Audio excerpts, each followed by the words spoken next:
what do you make of this, Phil? The reports are that this magistrate judge in Minneapolis has declined to sign a warrant for his arrest, apparently not persuaded by the criminal complaint filed by the DOJ that attempted to make a showing of probable cause. I'm just going to guess that it would have been the same two charges as we've seen against the earlier two, one under the FACE Act, which if it's a first violation is a misdemeanor, and one under the Klan Act, which is a conspiracy against rights, somebody else's attempt to exercise their civil rights. Well, this reeks of politics. I can smell it here in Atlanta all the way coming from Minnesota today. Trespassing is a crime. The First Amendment does not give Don Lemon a shield against violating the rights of other people.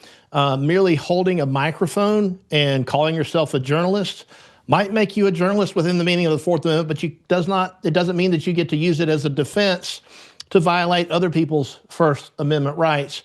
It's important to understand, Megyn, magistrate judges, federal magistrate judges, they are not appointed by any president. They're not confirmed by the Senate. They are hired as contractors by the judges who are the appointed judges on the court. So they are essentially employees. They get hired from the local community. Okay, these are lawyers, probably people with certain political connections who wind up getting these jobs.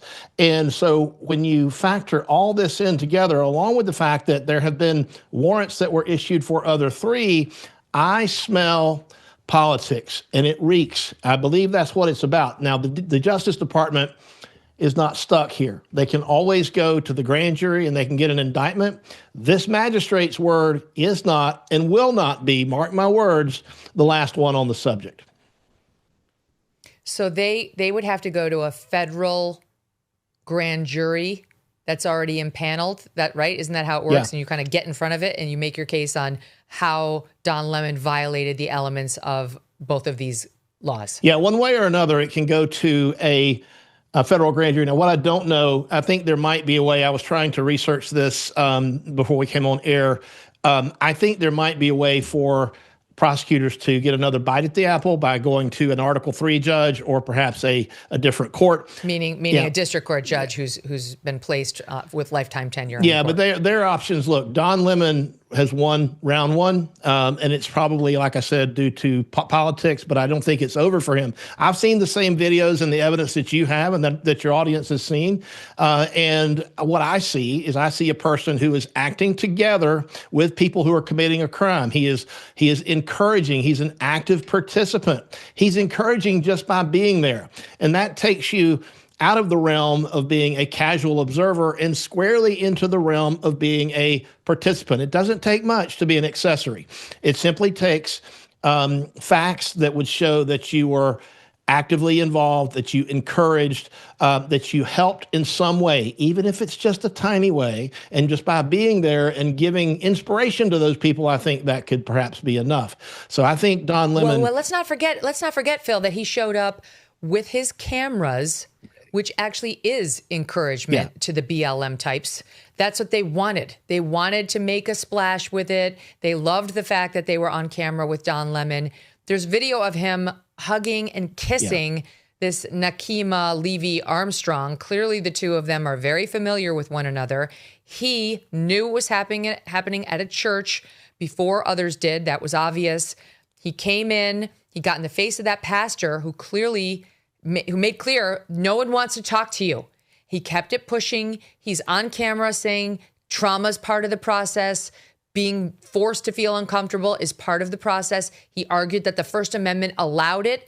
He said that in front of a room full of people, that the First Amendment allowed them to be. All of this is assistance and participation in the actual protest. It's not journalism. No, and it's. I think you laid out the case exactly right. It's squarely in the realm of participation. He's not just a bystander. I think no one would dispute that someone, even if it's an amateur journalist or a former CNN journalist, Don Lemon has a First Amendment right to engage in news gathering and airing the news, showing the news. Nobody disputes that, but you can't take that step over into the other arena and become an active participant. And that, I think, under the totality of the circumstances, everything that I've seen shows that that's what Don Lemon was. He will be arrested. When there's a will, there's a way. The DOJ is going to find a way around this federal magistrate judge, because like I said, this is something that most people don't understand, but politics, particularly local politics, weighs heavily in who gets these jobs as federal magistrate judges. And what is the local community we're looking at? Well, it's the Minneapolis-St. Paul area, and you just can take a look at the news to see what the local politics are there. So that's sort of the... Well, then you may have a problem with the grand jurors, too, because look what happened with the Tish James case, which was a real case. I mean, we took a hard look at those allegations. The audience is aware that that was not the bullshit case that her defenders claimed it was.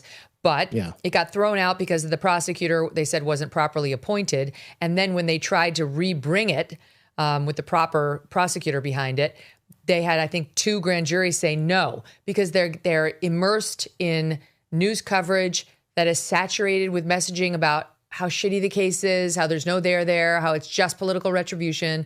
And these grand jurors, they're allowed to watch the news. They take it in and they're like, oh, this is wrong. So a grand jury sitting in Minneapolis right now, Phil, is probably like, go Don, right? Because that's a leftist town to begin with. And then, those leftist Democrats are going to be mad at ICE and not mad at Don Lemon. Well, I think that's probably why they decided to try to go the route of the arrest warrant. Eventually, they would have to get an indictment anyway following the arrest, unless there was a plea deal worked out. Then they could file what's something called an information if somebody's going to plead guilty, and you can bypass the grand jury. But I think that's why they went the route of seeking the arrest warrant from the federal magistrates. Look, the local cops could have gone in and found a local judge to make these arrests too, because that was trespassing. It was lots of other things probably that violated state law. But when when the local authorities refused to do their duty, they refused to do their sworn duty to protect the community, to enforce and carry out the laws, somebody else has to step in and do it. The federal government is not well suited for this. This is typically the kind of thing that the locals should do. But when they refuse to do it, nobody else is left. And so now the Attorney General and the Department of Justice has to step in and try to fill that role, a role that admittedly is not, they're not really designed to operate in this space. Local street level crime is usually the purview for the local cops.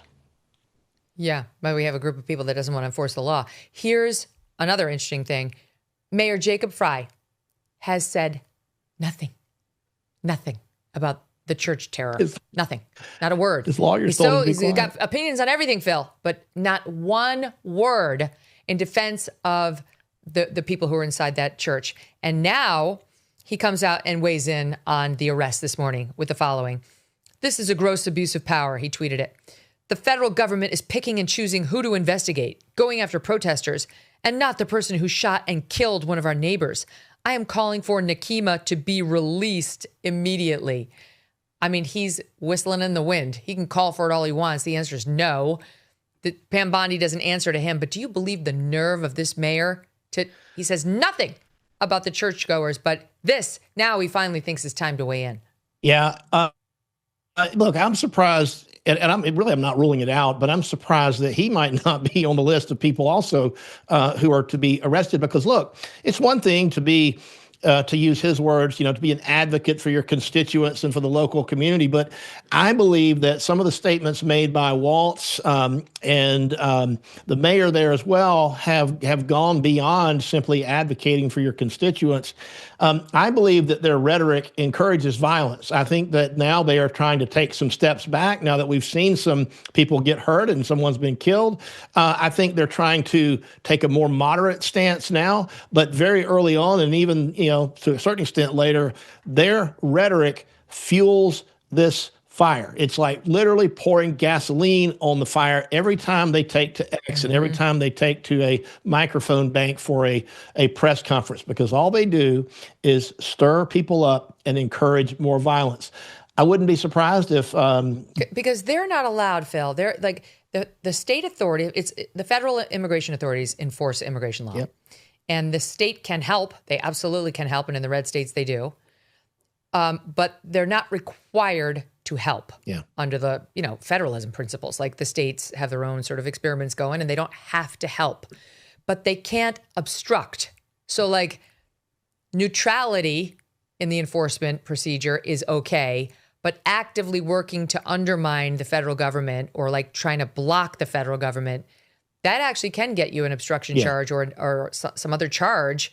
And that's why Walz, Frey, and Ellison, and I think another, all got subpoenas, a grand jury subpoena that Pam Bondi had already gotten, right? To figure out, like, what have you been emailing to each other? What have you been texting? What have you been texting to your staff? Like, how involved are you in making these protests that are obstructing us happen? Yeah, there's probably lots of things that are happening that are behind the scenes that we don't know about, that Walz and his compatriots there and the mayor might be actively supporting these people. But it's as you correctly pointed out, you can stand out and you can voice your opinion, but you can't tell your constituents to take to the streets and obstruct ICE, because once you do that, you have crossed the line into open rebellion against the United States government.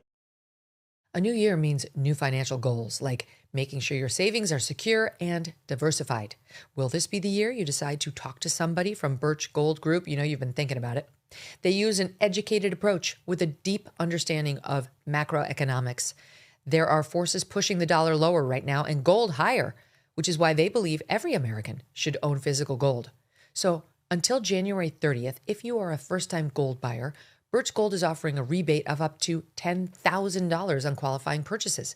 To claim eligibility and start the process, just text MK to the number 989898. Birch Gold can help you roll an existing IRA or 401k into an IRA in gold, and you are still eligible for a rebate of up to $10,000.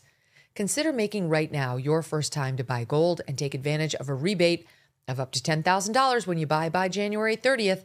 Text MK to the number 989898 and claim your eligibility today.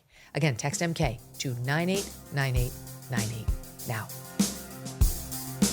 Thanks so much for watching. If you like what you just saw, hit the subscribe button for more clips and full episodes.